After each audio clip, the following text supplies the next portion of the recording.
Praise the Lord. വളരെ സന്തോഷമുണ്ട് അങ്ങനെ നിങ്ങളെല്ലാവരെയും കാണുന്നതിനും.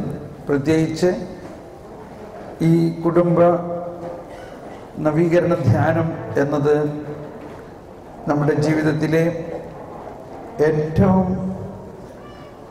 സന്തോഷമുളവാക്കുന്ന ദൈവത്തിൻ്റെ പരിപാലനയുടെ വലിയ അനുഭവമുണ്ടാക്കുന്ന ഒരു ധ്യാനമാണ്.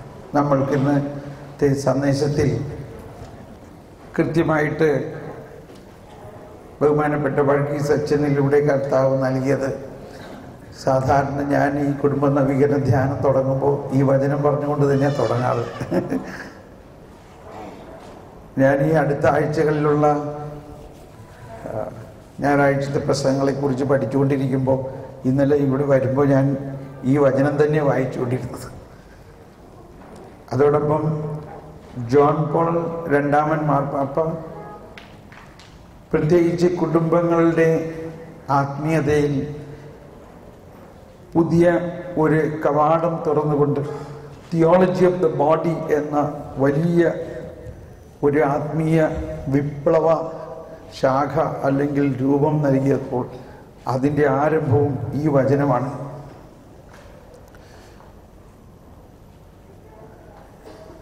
അതിന് ദൈവം തന്നെ ആണ് കുടുംബത്തെ സ്ഥാപിച്ചതും.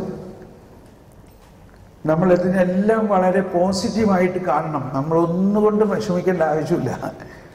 ദൈവം സ്ഥാപിച്ചതിനെ നശിപ്പിക്കാൻ ദൈവം അനുവദിക്കുമോ? സിമ്പിൾ. നമ്മൾ നാട്ടിലൊരു സ്ഥലം മേടിച്ചു കഴിഞ്ഞാൽ നാട്ടിൽ നിന്ന് അത് മേടിച്ചുകൊണ്ട് പോരണേക്ക് മുമ്പ് നമ്മളതിന് വേലി കെട്ടിയിട്ടില്ലാണ്ട് പോരില്ല, അല്ലേ? ആണോ ഇല്ലയോ? കാരണം അത് നമ്മൾ വാങ്ങിയ ആ സ്ഥലം നശിച്ചു പോകരുത്, നഷ്ടപ്പെട്ടു പോകരുത്. സിമ്പിൾ. ഇത്രയും ചിന്തിച്ചാൽ മതി. നമ്മൾ അത് ഒട്ടും ടെൻഷൻ അടിക്കേണ്ട ആവശ്യമില്ല. ദൈവം സ്ഥാപിച്ച കുടുംബത്തെ ദൈവം തന്നെ രക്ഷിക്കാനുള്ള എല്ലാ പദ്ധതികളും ദൈവം ചെയ്തിട്ടുണ്ട്. അതിനെക്കുറിച്ച് അറിയുക എന്നതാണ് നമ്മൾ ചെയ്യേണ്ടത്. അതിനെക്കുറിച്ച് അറിയുക. ഞാൻ 10 മക്കളുള്ള കുടുംബത്തിലെ മൂത്ത മകനാണ്. എൻ്റെ അപ്പനും അമ്മയും ടീച്ചർമാരായിരുന്നു. 10 മക്കളെയും അമ്മ പ്രസവിക്കുന്നതിന് മുമ്പ് അല്ലെങ്കിൽ ആ ഗർഭസ്ഥ അവസ്ഥയിലെല്ലാം എല്ലാ ദിവസവും അമ്മയുടെ വയറ്റിൽ കുരിശ് വരച്ച് അനുഗ്രഹിച്ചിരുന്നു എന്ന് അപ്പൻ എന്നോട് പറയാറുണ്ടായിരുന്നു.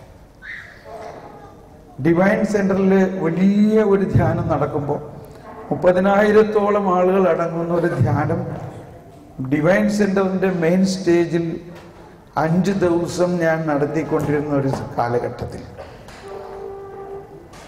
ഈ ന്യൂസ് കേട്ട് അപ്പൻ വന്നു ഒന്ന് കാണാൻ.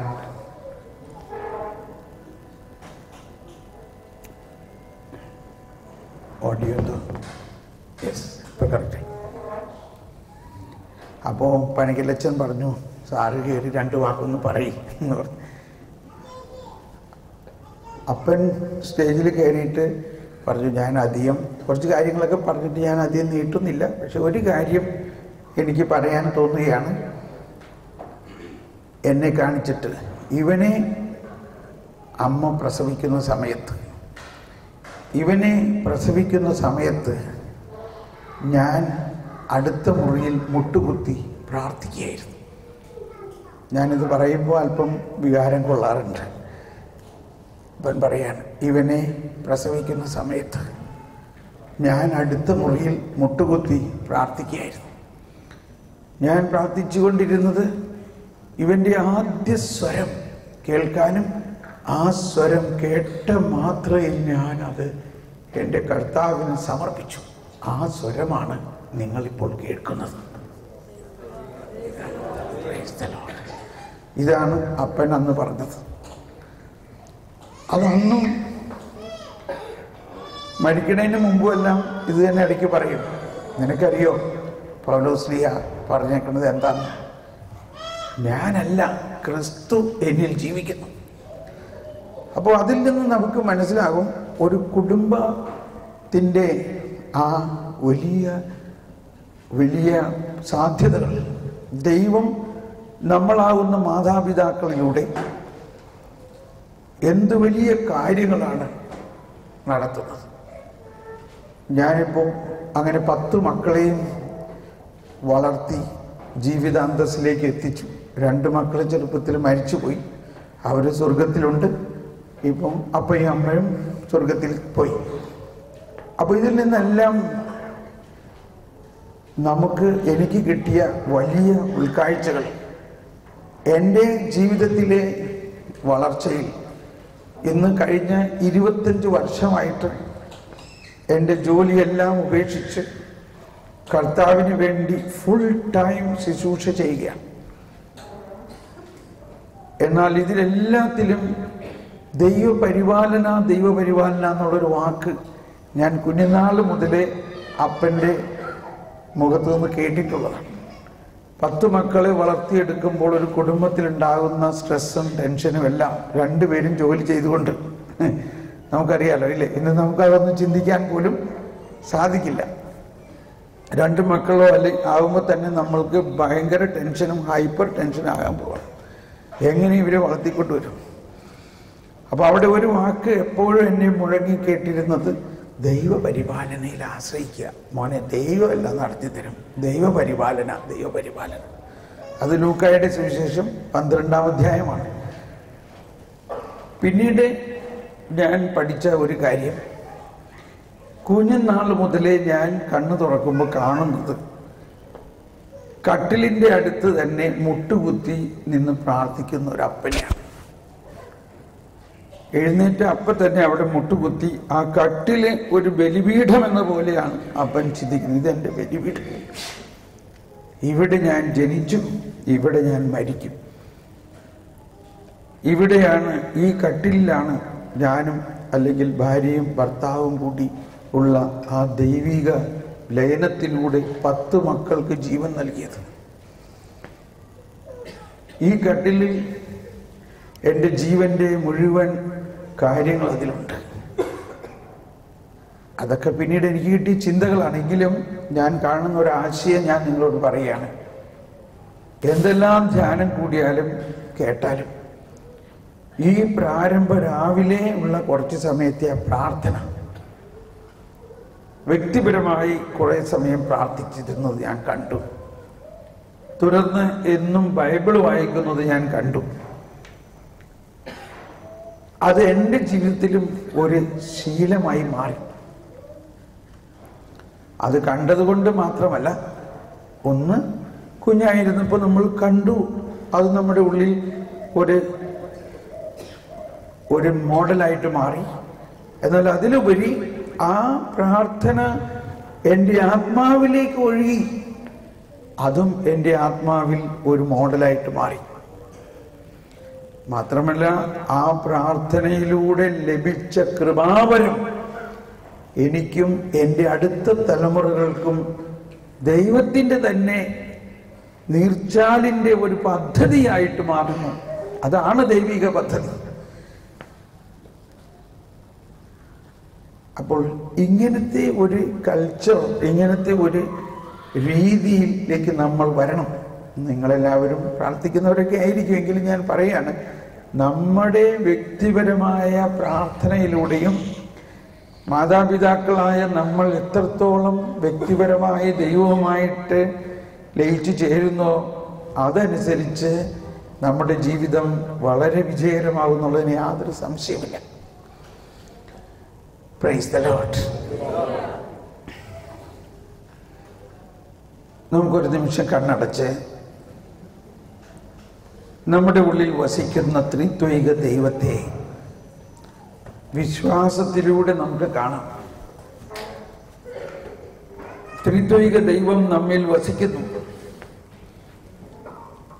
അതുകൊണ്ടാണ് ഒന്ന് പെട്ടെന്ന് കണ്ണ് തുറന്നൊന്ന് കുരിശ് വരച്ച് എല്ലാവരും ഒന്ന് കണ്ടോ.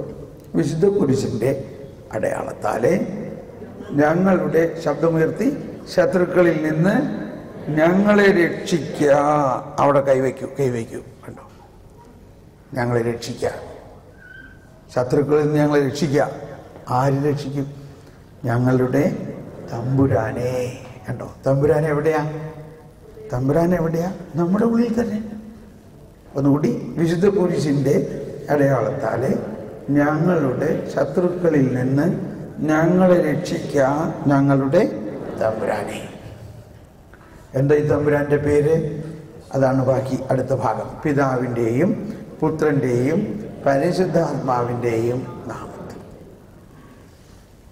എനിക്ക് തോന്നുന്നത് നമുക്കെല്ലാം ദൈവം തന്നിട്ടുണ്ട്. അതിനെ ഒന്ന് കൂടുതൽ ആഴമായ അനുഭവത്തിലേക്കും ബോധ്യത്തിലേക്കും വന്നാൽ മതി. നമ്മളെ സൃഷ്ടിച്ച തമ്പുരാൻ, ത്രിത്വിക ദൈവം നമ്മുടെ ഉള്ളിലുണ്ട്. ഇനി ഹൃദയത്തിൽ കൈവച്ചുകൊണ്ട് ആ ത്രിത്വത്തെ നമുക്ക് ഉണർത്താം.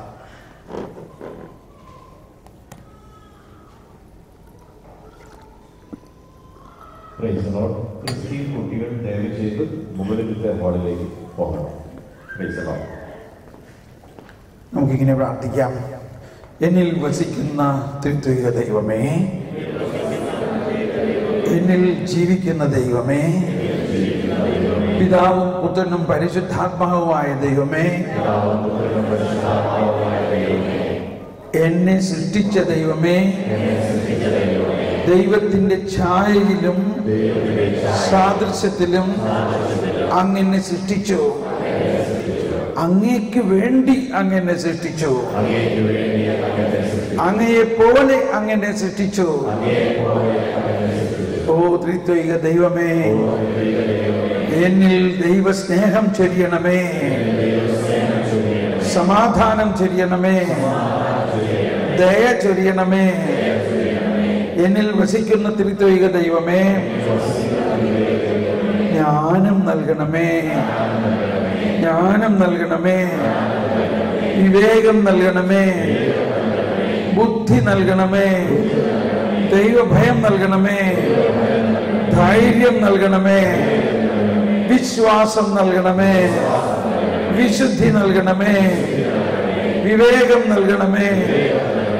എന്നിൽ വസിക്കുന്ന പരിശുദ്ധാത്മാവേ, എന്നിൽ കത്തിപ്പടരണമേ. എന്നിൽ വസിക്കുന്ന പരിശുദ്ധാത്മാവേ, എന്നിൽ കത്തിപ്പടരണമേ. ജീവജലത്തിനരുവിയായി നിറഞ്ഞ് കവിഞ്ഞൊഴുകണമേ. എന്നിൽ വസിക്കുന്ന പരിശുദ്ധാത്മാവേ, എന്നിൽ കത്തിപ്പടരണമേ.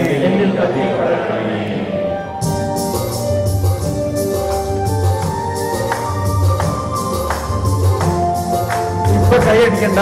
ഇപ്പൊ നമ്മൾ ആ പ്രാർത്ഥനാപൂർവം ഇത് പ്രാർത്ഥിക്കുക. ഇത് അവസാനം നമുക്ക് കൈയടിക്കാം. ഹൃദയത്തിൽ കൈവച്ചുകൊണ്ട് തന്നെ ഈ വരികൾ ശ്രദ്ധയോടെ കേട്ട് നമ്മുടെ ജീവിതത്തിൽ പരിശുദ്ധാത്മാവ് നമ്മിൽ വസിക്കുന്നു. ആത്മാ